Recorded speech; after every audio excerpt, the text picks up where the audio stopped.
இங்கே ஒரு husband wife ஊருக்காக ஒரு கார்லேயும் பயணம் பண்ணுறாங்க. அப்போ தான் வந்து திடீர்னு ஒருத்தன் குறுக்கால காரையும் விட்டுறான். எப்படியோ நம்ம ஆளு தப்பிச்சு அந்த சைடு போகிறப்ப கண்ணாப்புன்னு திட்டிறான். ஏன்டா காரை ஓட்ட தெரியாதா அப்படின்னு சொல்லி அவனை திட்டிட்டும் போயிடான். யாருங்க அப்படிங்கிறப்ப ஒன்றும் இல்லை, ஒரு பரதேசி வந்துட்டாங்கிறான். இப்போ அங்கே ஒரு இடத்துல ஒரு ஆயிலெலாம் மாற்றிட்டு இருக்கப்ப நம்மால் வந்துடுறான். என்ன சொன்ன, புது கார்னா எப்படி வேணால் ஓட்டுவியாடா நீ அப்படின்னு சொல்லி இவனும் வம்பிழுக்கிறான்.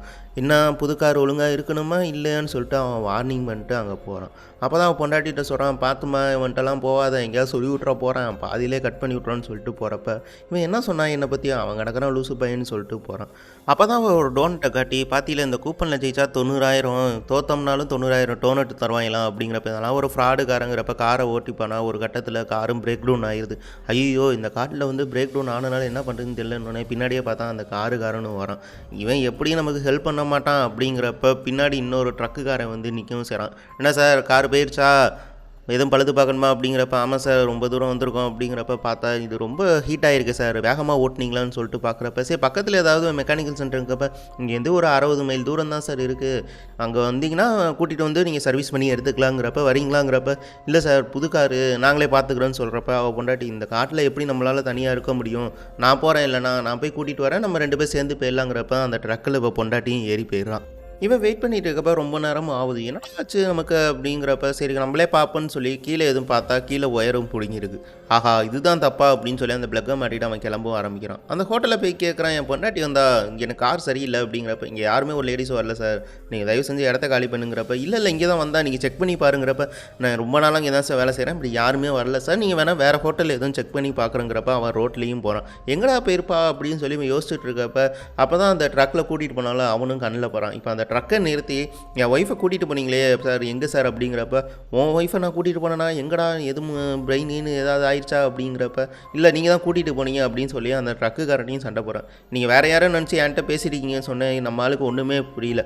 அப்போ தான் அங்கே ஒரு போலீஸ்காரரும் வராரு. சார் இவன் என் பொண்டாட்டியை வந்து கார் பிரேக் டவுன் கூட்டிகிட்டு போனான், அவன் வந்து என்னை பார்க்கவே இல்லைங்கிறான், கேளுங்க சார்ங்கிறப்ப, எங்கடா கூட்டிகிட்டு போனேன் அப்படிங்கிறப்ப, நானே வெறும் எம்டி ட்ரக்கை எடுத்து வீட்டுக்கு போயிட்டுருக்கேன் சார், நீங்கள் வேணால் ட்ரக்கை வேணால் செக் பண்ணுங்கள், யாரையும் நான் கூட்டிகிட்டு போகலாம் அப்படிங்கிறப்ப பார்த்தா ட்ரக்கே எம்டியாக இருக்குது. நம்மளுக்கு ஒன்றுமே புரியல, என்னடா எங்கடா வந்தால் கூட்டிகிட்டு போனாங்கிறப்ப, சார் இது மாதிரி நிறையா பொண்ணுங்க இங்கே காணா போகிறாங்க, நீங்கள் எதுவும் ஒரு போலீஸ் கம்ப்ளைண்ட் கொடுங்கன்னு அந்த போலீஸ்காரன் சொல்கிறப்ப போலீஸ் ஸ்டேஷனுக்கு போய் பார்த்தா நிறைய பேர் அந்த இடத்துல காணா போயிருக்காங்க. நம்மளுக்கு ஒன்றுமே புரியல, பயங்கரமாக அள்ளு விடுது, என்னடா பண்ணுறதுன்னு யோசிச்சுட்டு இருக்கப்ப அங்கே கம்ப்ளைண்ட்டும் போகிறான். அப்போ தான் அந்த ஹோட்டலில் அங்கே எப்படி பில்லு இருக்குமேன்னு சொல்லிட்டு அந்த பில்லை செக் பண்ணலான்னு போகிறப்ப அந்த ஹோட்டல்காரன் டக்குன்னு கன்று எடுத்து காட்டுறான். இவன் நம்மளும் ரொம்ப பயந்து போய் ஓடவும் ஆரம்பிச்சிடான். சரின்னு சொல்லிட்டு வெளியே ஒருத்தன் இருப்பான், அதாவது கொஞ்சம் அரமெண்டலாக இருக்கிற மாதிரி வச்சுக்கோ, மூளை வளர்ச்சி தான். இங்கே நிறையா ஒரு பொண்ணு வந்துச்சு, ஆனால் அவள் வந்து பார்த்தாங்க, அப்புறம் பேசிவிட்டு அடிச்சு போட்டு ஒரு ட்ரக்கில் கூட்டிகிட்டு போனாங்க. இது ட்ரக்கில் கூட்டிகிட்டு போனாங்களா, எந்த சைடு போனாங்கிறப்ப அவனும் ஒரு திசையை காட்டுறான். சரின்னு சொல்லிட்டு நம்மளால் கார் எடுத்துகிட்டு வேகமாகவும் போனான்.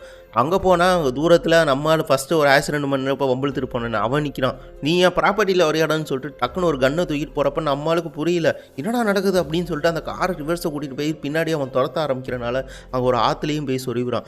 இப்போ அங்கேருந்து அவன் சுட ஆரம்பிக்கிறப்ப இவன்ட்டு வந்து எப்படியா நம்ம தப்பிச்சா ஆகணும்னு சொல்லிட்டு அந்த ஆத்தோடையே குதிச்சு அவனும் போயிடறான். இங்கே பின்னாடி பார்த்தா அந்த லூசு பையன் வந்து இவனை அடிச்சும் தூக்கிட்டு போயிடான். ஏன்னா இவன் லூசு மாதிரி நடிக்கவும் செஞ்சுருக்கான். அப்போ தான் இவங்க பிடிச்சிட்டு போய், உன் பொண்டாட்டி நீ ரொம்ப பெரிய பணக்காரன்னா எவ்வளோ வச்சுருக்கன்னொன்னே, அப்படிலாம் இல்லை எதுவும் அப்படிங்கிறப்ப, சரி நீ சொல்கிறத கேளு, உன்கிட்ட எவ்வளோ பேங்க்கில் பணம் இருக்கோ அந்த பணத்தை அந்த பேங்க்கில் எடுத்துகிட்டு வந்து எங்கள்கிட்ட கொடு, அப்போ தான் உன் பொண்டாட்டி உயிரோடு இருப்பாங்கிறான். இதை நான் எப்படி நம்புறது அப்படிங்கிறப்ப, இதுதான் எனக்கு வழி, அங்கே பாரு பேங்க் இருக்குது, போய் பேங்க்கில் எடுத்துடுவான்னு சொல்லிட்டு மேட்டவும் செய்யணும்.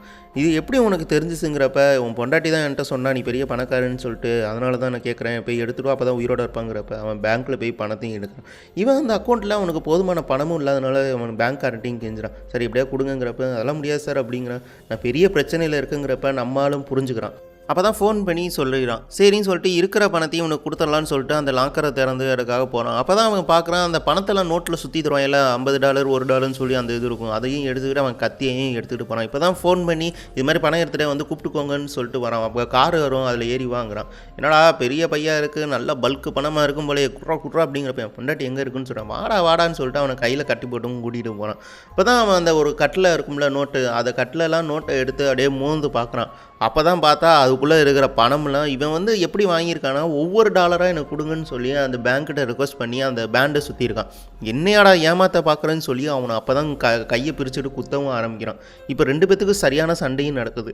இவன் ஒரு வழியாக அடிச்சு போட்டு அவன் கையில் கட்டிட்டு கூட்டிகிட்டு போகிறப்ப இடையில போலீஸும் பார்த்துறாங்க. நிறுத்துறாங்கிறப்ப சார் அவன் தான் சார் இவன் தான் சார் கொண்டு போயிருக்காங்க இவனை கண்டுபிடிங்க சார் அப்படின்னு சொல்லிட்டு தூக்கி போட்டு படுக்கிறப்ப இவன் திடீர்னு வந்து துப்பாக்கியால் போலீஸையும் சுட்டுறான். அப்போ தான் அவனுக்கு புரியுது ஒரு டிரைவரை கண்டுபிடிச்சோம்னா அவனை பின்தொடர்ந்தோம்னா அவன் பொண்டாட்டி எப்படியாவது கண்டுபிடிச்சலாம்னு சொல்லிட்டு அந்த ஒரு டிரைவர்லாம் இருப்பாங்க. அங்கே போய் அவனை பார்த்தும் அவன் வண்டி எடுக்கிறப்ப அந்த அடியிலையும் போயிடுறான். இப்போ அவன் ரொம்ப தூரம் ட்ராவல் பண்ணி அவன் ஃபேமிலியோடையும் சேர்றான். இப்போ அந்த இடத்துல வந்து மேலே ஒரு கூரை இருக்கும். அங்கெல்லாம் ஏறி போய் பார்க்குறப்ப அவன் பொண்டாட்டியை பார்த்தா ரொம்பவே துன்புறுத்தவும் வச்சுருக்காங்க.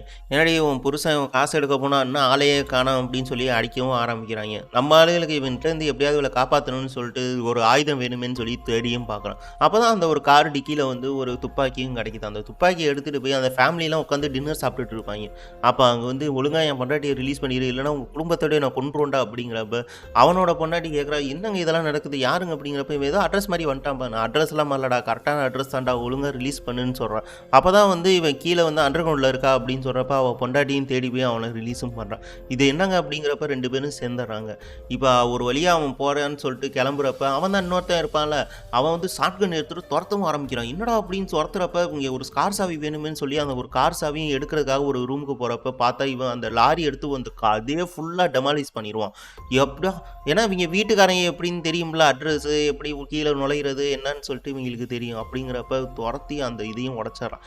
இப்போ எப்படியோ நம்ம ஆளு காரில் எல்லாத்தையும் தப்பிச்சு கடைசியில் பார்த்தா அந்த ட்ரக்கு டிரைவர்ட்டையும் மாட்டிடப்பா. அந்த ட்ரக்கு டிரைவர் நேராக அந்த காரை விட்டு அந்த ஒரு பாலம் இருக்கும் அதுலேருந்து விற்கிறப்ப நம்மளால் அந்த பொண்டாட்டியோட காலும் சிக்கிக்கும். ஐயோ நம்ம சிக்கிட்டானா விழுந்துருவாடே அப்படின்னு சொல்லிட்டு நம்மளால் வெளியே வந்து அந்த ட்ரக் இருக்கும்ல அதில் இருக்க ஸ்டேரிங் வேலை அப்படியே அந்த லெஃப்ட் சைடாக நவுத்தி இன்னொரு பக்கம் வந்து கீழேயும் விழுவும்.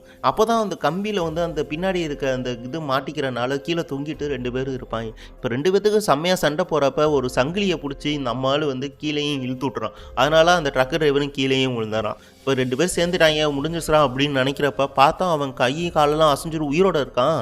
இதை பார்த்தா பொண்டாட்டி செம்மையாக கடுப்பாகி அங்கே ஒரு லிவர் இருக்கும்ல அந்த லிவரை திறந்தோடனே அந்த மேலே இருக்க ட்ரக்கு அப்படியே அவன் மேலே விழுந்து செதறவும் ஆரம்பிச்சிடும். இப்போ ஒரு வழியாக தப்புச்சுன்னு சொல்லி 2 பேரும் நிம்மதியாக மூச்சு விட்றாங்க.